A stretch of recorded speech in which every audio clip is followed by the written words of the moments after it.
I got nothing. I got nothing this week, guys.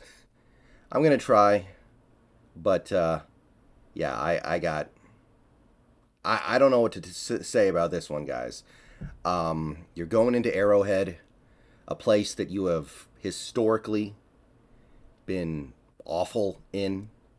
You're playing a Super Bowl favorite over in the AFC, the far superior conference this year, so it would seem. And you've got a list of serious injuries, and you're just sitting here trying to figure out how are we going to win a game? How do we win a game? And I got nothing. I not a dang thing. But let's talk about it. So, Saturday morning game. By the way, I will be live streaming this one, I believe. I'll be doing a watch along. So, swing on by, and we'll talk about what needs to be talked about. Hang out with me, like the stream. You guys, just let's try to have a fun time with it, right? Let's try to have as much fun as we can. I don't know how much fun the game will be, but we can still have fun together. It's still football. It's still a game. It's still blah, blah, blah, blah, blah, blah. You guys know. But we're going to have fun together. So even if the team doesn't make it fun, we'll find a way to make it fun as fans, as viewers, having a watch-along party. But, yeah, Christmas football, Saturday morning football, and I'm just trying to figure out where is the opportunity for the Seahawks to win this game, because under normal circumstances, I'd look at a game like this and go, okay, shootout. It's going to be a shootout. They're going to score a bunch of points. We're going to score a bunch of points. The game will probably come down to who has the ball last, right? Like it's almost random. If we get the ball down like 3 or 4 points with 2 minutes left, we're going to go win the game. If the Chiefs are the team that gets the ball down 3 or 4 points with 2 minutes left, they're going to win. It's going to be one of those games. Neither team is going to be able to stop the other. That's how I wish I felt. I wish I felt like that, because under normal circumstances I might, but I don't, because I know things are not that simple. When you don't have Tyler Lockett, and when you know several of your other offensive playmakers like Walker, like Fant, like Goodwin are playing at less than 100%, yeah, you're not getting your shootout. You are getting a game where you are just plain and simple outgunned by one of the best teams in the league. And it's just really hard to figure out where you win. But if there is any way forward with this game, I think it'll be this interior offensive line figuring something out so we can run the ball. Like, we've got Walker back. I know he's not 100%, but he's going to play. We've got Homer. You've got Dallas. Like, these guys should be on the field. So you should be able to get something out of them. And you're playing this defensive front in Kansas City that they got Chris Jones. Chris Jones is having a great year, but the rest of that defensive line, I mean, Frank Clark's having a decent year, but he's terrible against the run. He hasn't played the run in years, if we're being honest. Then they got Derek Nyondi. He's been pretty awful. They've got Karlaftis, who is having a rookie year that's pretty forgettable, not doing a whole lot great over there. So you look at that defensive line, and you have to think, okay, let's do what we did when we played the Chiefs 4 years ago. Let's run the ball a lot. I think we had like 200 yards rushing in that game. We dominated the game on the ground. Let's do that again. But then you look at this interior offensive line and you're like, oh, whoa, how are we going to do that? How are we going to stop Chris Jones? Because you know we don't like to double team anybody. You know we're going to have Austin Blythe try to block Chris Jones one-on-one at least a few times in this game. If we're lucky, Damian Lewis will be on him, but Damian Lewis's run blocking this year has been pretty awful, so maybe not awful, but not good. So is that exciting if we're trying to get a running game going? Like, I don't get it. I'm trying to figure it out, because normally I would say, okay, just keep Pat Mahomes on the sideline. Run the ball. Don't let Pat Mahomes have the ball. But I know that even against this defensive front, how are you going to run the ball? Not consistently. This is not the kind of running game that you want to have when you're trying to keep Pat Mahomes on the sideline. This is not a 5 yards, 5 yards, 5 yards, 5 yards running game. This is a -2 yards, -1 yard, 3 yards, 0 yards, 50 yards, -2 yards, -1 yard, 4 yards, 0 yards, 1 yard, 50 yards. It's the exact opposite of the kind of running game you want when you're trying to keep an offense on the sideline. So right then and there, I'm like, okay, you've got an interior offensive line that has been getting gutted lately. You have tackles that might be hitting the rookie wall, especially Cross. Okay, so how are we going to exploit this one potential advantage that we have? This one potential opportunity to equalize the game? It's probably just not there. So that's a big hit you're taking on your odds of being able to find a way to win this game. So probably you're leaning on your passing attack. And guess what? Tyler Lockett is out. You don't have Tyler Lockett. So there goes your best receiver so far this year. You're going to try to win a shootout, and you left your best gun at home. So I'm sure we'll be able to do some things against this Kansas City defense because it's not a great defense. They do have good cornerbacks. I like what they're getting from their cornerbacks this year. McDuffie's been really good.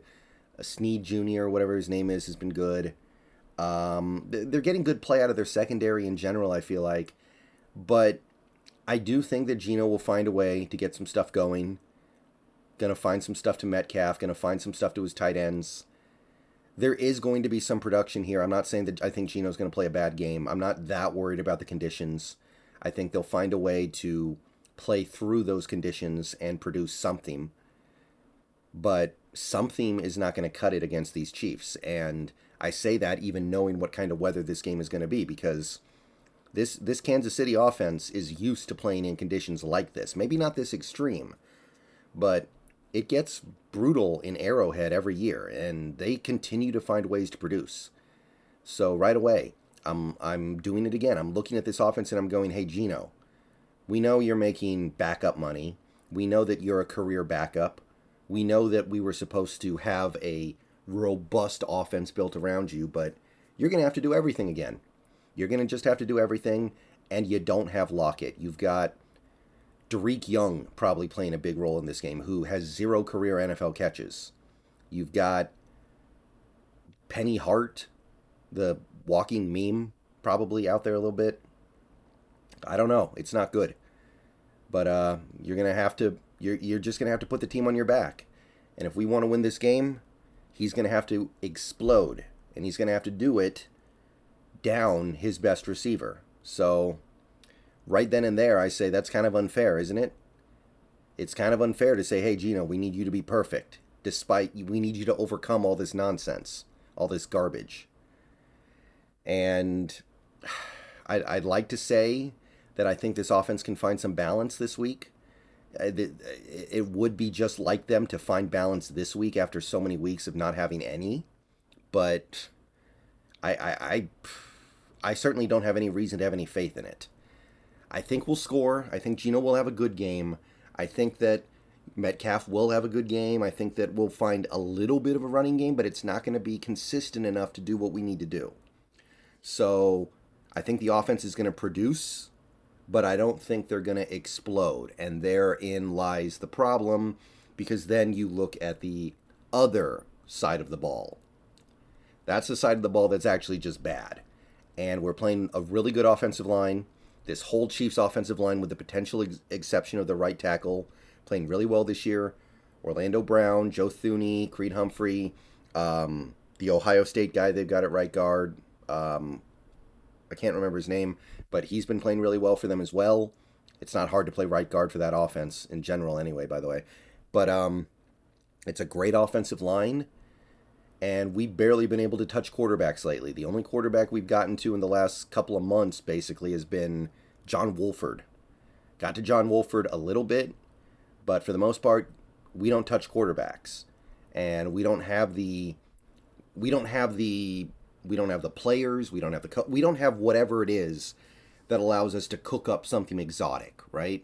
Like, there are some defenses out there that in a situation like this would just throw a bunch of exotic looks at an offense like Kansas City and hope it works, but I don't believe we have the ability to do that. So that's going to be a big problem, and it's going to be a big problem on both fronts. If you can't get to Mahomes, he's going to make plays. And if you can't get through that offensive line, even this mediocre Kansas City rushing attack, they're going to gash you. And honestly, they might be a little bit better than mediocre lately, especially with Pachinko or Pacheco or whatever it is, however you pronounce it. He's been really good. And I'm just looking at it, trying to put all this together. And I don't know how we stop the run. I don't know how we stop the pass. I don't know how we get pressure. This is where the game really gets lost. This is why I say I got nothing.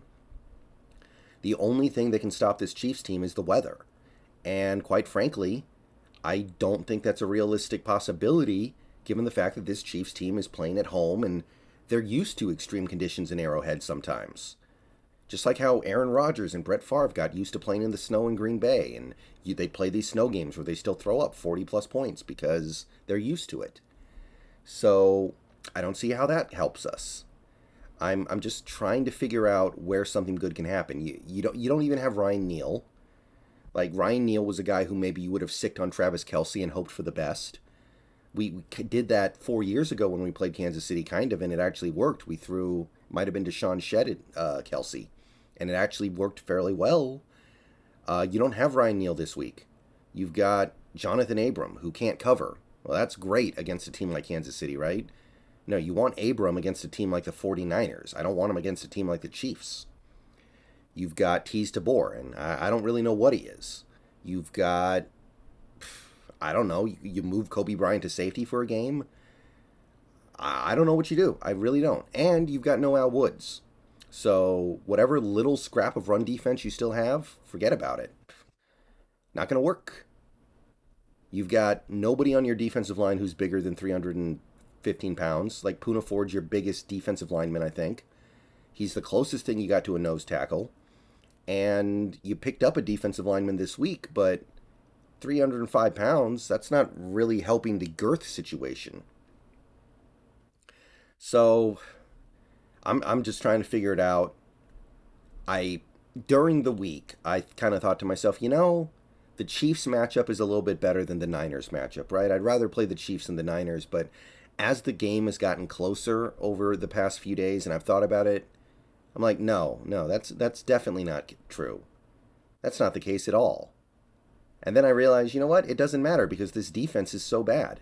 No team's a good matchup. Can't stop the run. Can't pressure the quarterback.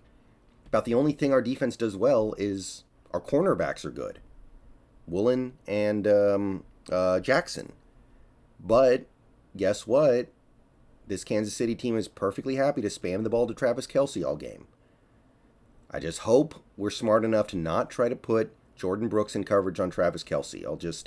I'll say that. But I got to tell you, even if we don't do that, it's just hard to figure this out, right? Like, you're going to we need Godwin to take a kickback for a touchdown. We need a fumble on a punt return that we recover, sets the offense up for like a cheap score. We need a fluke turnover.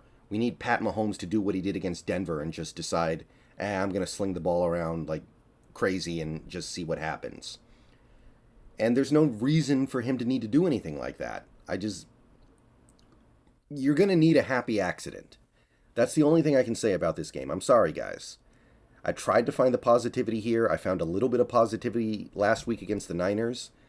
But this week, as we get closer to this game and I hear no Lockett, no Ryan Neal, no Woods, and Kansas City's got most of their arsenal, I just don't see it. I'm trying to put the pieces together in my head of a Seahawks win.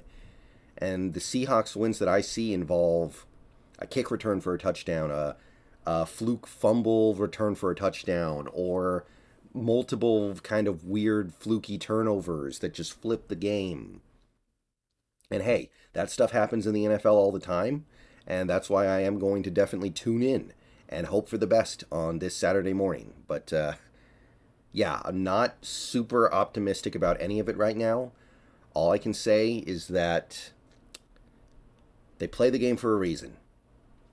And I will be tuning in this Saturday to see, hopefully, one of those reasons. See you guys later, and go Hawks.